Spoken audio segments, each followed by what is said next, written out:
radiallahu anhu feared for the Prophet's life more than he feared for his own life. As soon as both men arrived at the cave, Abu Bakr radiallahu anhu asked the Prophet sallallahu alaihi wasallam to stay outside. He went inside to check the cave. He knew that if the Quraysh had got hold of the Prophet sallallahu alaihi wasallam, it would have been the end of Islam. In the cave, both men spent 3 days in the cave until the Quraysh's search cooled down. They were served every night with food by Abu Bakr's daughter Asma radiyallahu anha, and brought news of the search effort by Abu Bakr's son Abdurrahman radiyallahu anhu. The reward.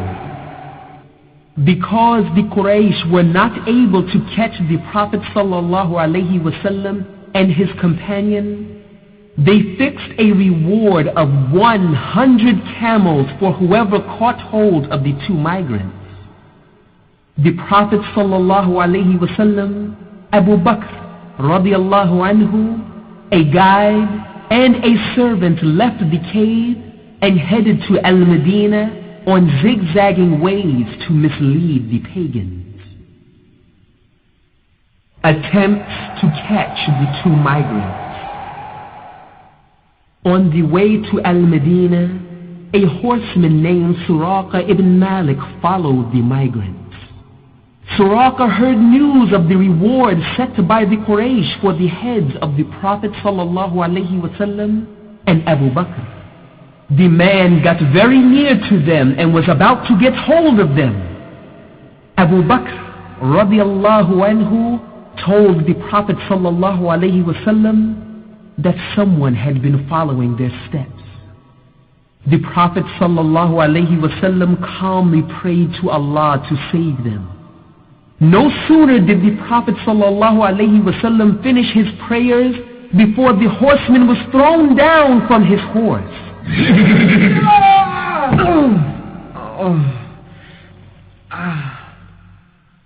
He tried again to catch the Prophet sallallahu alaihi wasallam and his companion, but once more his horse's feet went deep in the sand and could not move a step forward.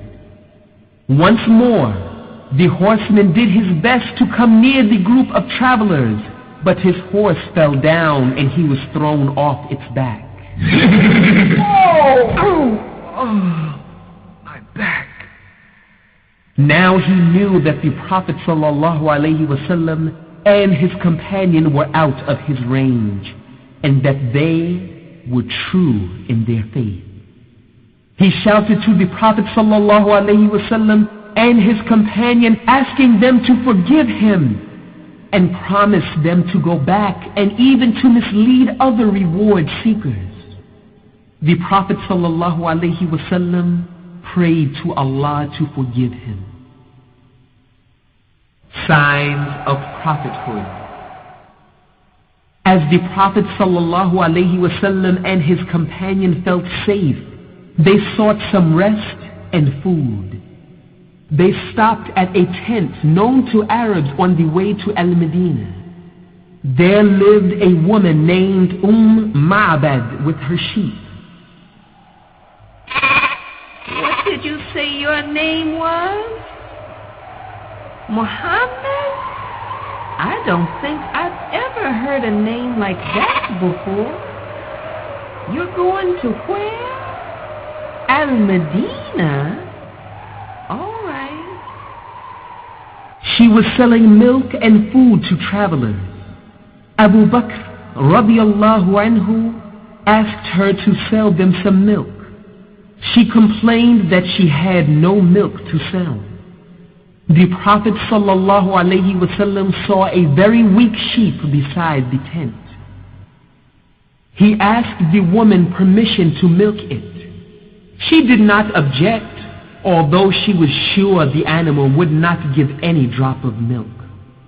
The Prophet sallallahu alaihi wasallam prayed to Allah, touched the sheep's breast, and began milking it. To the woman's astonishment, he milked a full pot. It's a miracle. How did you do that? She never ever gave milk like that before. There's something different about you. He took some sips of milk, gave the pot to Abu Bakr radiallahu anhu and the other two men to drink. All of them got enough milk and left the rest for the woman. The people welcomed the Prophet sallallahu alaihi wasallam. News of the departure of the Prophet sallallahu alaihi wasallam and his companion from Mecca reached Al-Medina. They were expected to arrive on a certain day. All the people were waiting at the outskirts of the town for their arrival. On the day of the arrival, men, women, and children were waiting under the heat of the sun until it was high noon. Daddy, did they come yet? No, not yet. But I pray to Allah it'll be soon. Inshallah, it won't be much longer. Did they come yet? No, they didn't come yet. I don't see anybody. We'll try to wait just a little longer. Hey, everybody, look! They're here! They were about to leave back to their homes, but a Jew called them from the top of a palm tree telling them to wait. He told them that the migrants for whom they were waiting appeared in the horizon. The inhabitants of Al-Medina and early migrants felt happy for the safe arrival of the Prophet sallallahu alaihi wasallam and his companion. They welcomed the group with cheers of joy and praises to Allah. Abu Bakr in Al-Medina. Solidarity and brotherhood.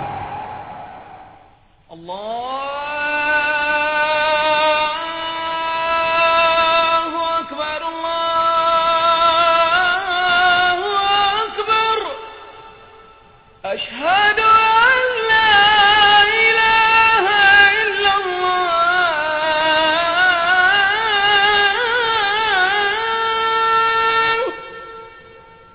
أشهد أن محمدا رسول الله.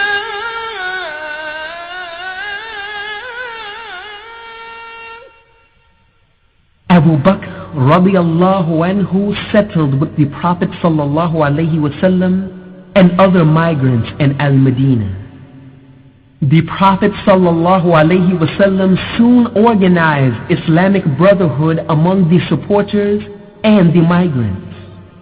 Abu Bakr radiallahu anhu was made the brother in faith of Kharija ibn Zayd of the tribe of Khazraj. He, like other migrants, started his life in Al-Medina, preparing for the establishment of the new Islamic state. He helped his brothers in Islam in building the mosque and even earned his living by working for wages on the farms of Al-Medina. Abu Bakr radiallahu anhu had already accepted the Prophet's proposal to marry his daughter Aisha radiallahu anha after the death of the Prophet's wife Khadija radiallahu anha. As conditions in Mecca were not good to complete the marriage, the Prophet sallallahu alaihi wasallam and Abu Bakr radiallahu anhu waited until they were safe and secure in Al-Medina. As soon as they arrived in Al-Medina, the Prophet sallallahu alaihi wasallam married Aisha radiallahu anha. This marriage added to the strong relations between the Prophet sallallahu alaihi wasallam and Abu Bakr radiallahu anhu. Building the Islamic State. Abu Bakr radiallahu anhu always kept close to the Prophet sallallahu